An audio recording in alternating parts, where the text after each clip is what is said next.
अस्सलाम वालेकुम, my name is इकरा दाऊद और आज हम बात करेंगे ड्रग हीरोइन के बारे में।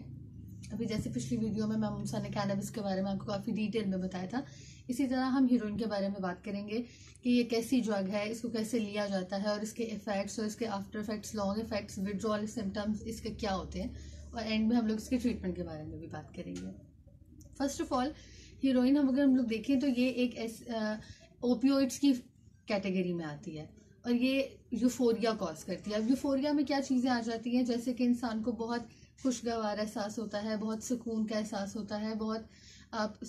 खुश हो जाते हैं या मतलब आपको बहुत टेंशन फ्री एक एनवायरनमेंट मिल जाता है, जिसको यूफोरिया इसलिए कहा जाता है क्योंकि ऐसा एनवायरनमेंट जो है, जाहिर सी बात है, आपको एक कुदरती एनवायरनमेंट में कभी भी ऐसे नहीं होता कि आपकी ज़िंदगी में कोई दुख परेशानी या टेंशन नहीं होगी। ये सारी चीज़ें आपकी ज़िंदगी में साथ ही चलती हैं, लेकिन इस चीज़ों से, ऐसे कोई भी टेंशन से, दुख से छुटकारा पाने के लिए, यूफोरिया में जाने के लिए हीरोइन ली जाती है। ये कॉमनली बहुत लोग अब तो यूज़ करते हैं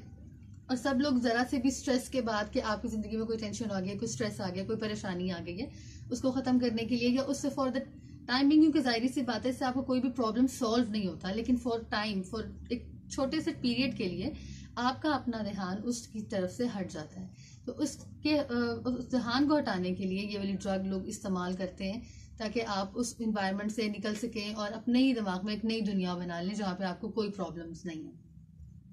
अब हम बात करते हैं कि ये होती क्या है, ये देखने में कैसी होती है। ये एक ब्राउन या वाइट कलर के पाउडर की शक्ल में मिलती है और अगर हम इसके इफ़ेक्ट्स के बारे में बात करें तो जब ये ली जाती है तो इसमें जो इफ़ेक्ट्स आते हैं, सबसे पहले तो आपकी ब्रीदिंग को जो है वो डिक्रीज कर देती है। आपका सांस जो है वो बहुत आराम से, बहुत सुकून से आने लग जाता है। उसके साथ साथ आपको ये आप मुंह जो है वो बहुत ज़्यादा खुश कर देती है आपका। आप गनूदगी में चले जाते हैं, नींद बेहोशी में चले जाते हैं।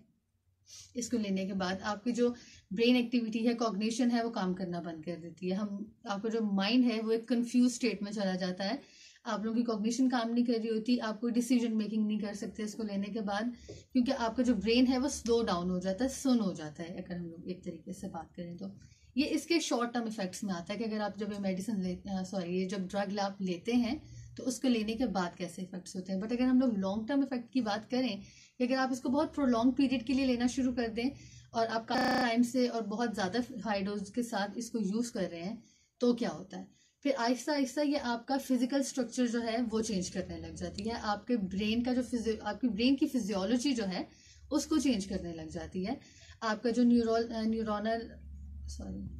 आपका न्यूरल और हार्मोनल सिस्टम जो है उसमें इम्बैलेंस कॉज कर देती है। अब देखिए, ब्रेन अगर आपका डैमेज हो जाता है, ब्रेन की फिजियोलॉजी चेंज हो जाती है, तो ब्रेन ही है जो आपके न्यूरल सिस्टम को और आपके हार्मोनल सिस्टम को कंट्रोल करता है। जब आपका ब्रेन डैमेज हो जाएगा तो ऑब्वियसली इन दोनों चीज़ों के ऊपर इफेक्ट आता है और ये इफेक्ट आपका इतना स्वेयर हो जाता है कि ये रिवर्स बैक करना बहुत मुश्किल हो जाता है अगर आप प्रोलॉन्ग टाइम के लिए हीरोइन को यूज़ करते हैं। तो ये इसके प्रोलॉन्ग इफेक्ट में आएगा। अब अगर हम बात करें विड्रॉल की, तो जाहिर सी बात है जब हम ट्रीटमेंट की साइड पे आते हैं, ये जो लोग खुद इसको छोड़ने की कोशिश करते हैं, सबसे पहली बात कि हीरोइन ऐसी ड्रग है सब ड्रग्स में से जिसको छोड़ना सबसे ज़्यादा मुश्किल है, क्योंकि इसके विड्रॉल सिम्टम्स जो हैं वो बहुत स्ट्रांग होते हैं और ये आपको इतने आराम से इसमें से निकलने नहीं देते हैं। तो इसके विड्रॉल सिम्टम्स में अगर हम लोग देखें तो सबसे पहले हम लोगों के पास आ जाता है कि आपके जिस्म में, आपकी हड्डियों में, आपके मसल्स में बहुत शदीद पेन शुरू हो जाता है। उसके साथ साथ आपको ड्रॉजीनेस होने लग जाती है, आपको पसीना आने लग जाता है, आपको बहुत ज़्यादा कपकपाहट होने लग जाती है, जिस्म में ठंड लगने लग जाती है, एंजाइटी, चिड़चिड़ापन, गुस्सा, ये चीज़ें बहुत हो सकती हैं। इन सम केसेस आपको नोजिया और वॉमिटिंग की सिचुएशंस भी आ जाती हैं, इसमें कॉन्स्टिपेशन भी आ जाती है, आपकी वाटरी आइज होने लग जाती हैं। ये सब इसके विड्रॉल सिम्टम्स में आता है और ये इतना स्ट्रांग इसलिए होता है कि कोई भी अगर हम लोग ड्रग उठा के देख लें तो इसका विड्रॉल इफेक्ट जो है वो फौरन शुरू हो जाता है। लाइक अगर आपने आपके जो टाइमिंग्स हैं डोजेज की, 2 o'clock लेते हैं आप मॉर्निंग में और 7 o'clock आप इवनिंग में लेते हैं अपनी डोज ड्रग हीरोइन की, तो अगर आपने 7 o'clock पे नहीं ली और आपने 1 घंटे बाद, 2 घंटे बाद, 3 घंटे बाद ही इसके विड्रॉल सिम्टम्स जो है वो शुरू होने लग जाते हैं कि मतलब आपकी कंडीशन बुरी इतनी ख़राब होने लग जाती है कि आपको दोबारा से ड्रग की तलब होती है कि इसको लें और आप दोबारा से उसी स्टेट में चले जाएं। इसीलिए इसका ट्रीटमेंट जो है वो थोड़ा सा आपको रिहैब से ही प्रॉपर करवाना पड़ता है, क्योंकि इसमें सिर्फ आप खुद से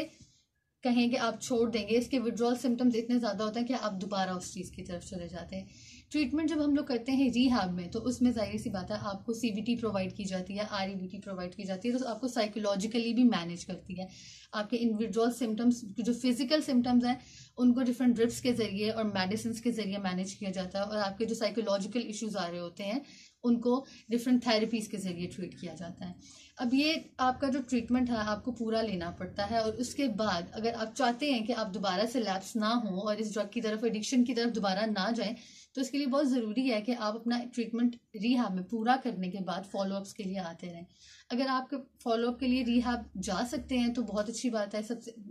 सबसे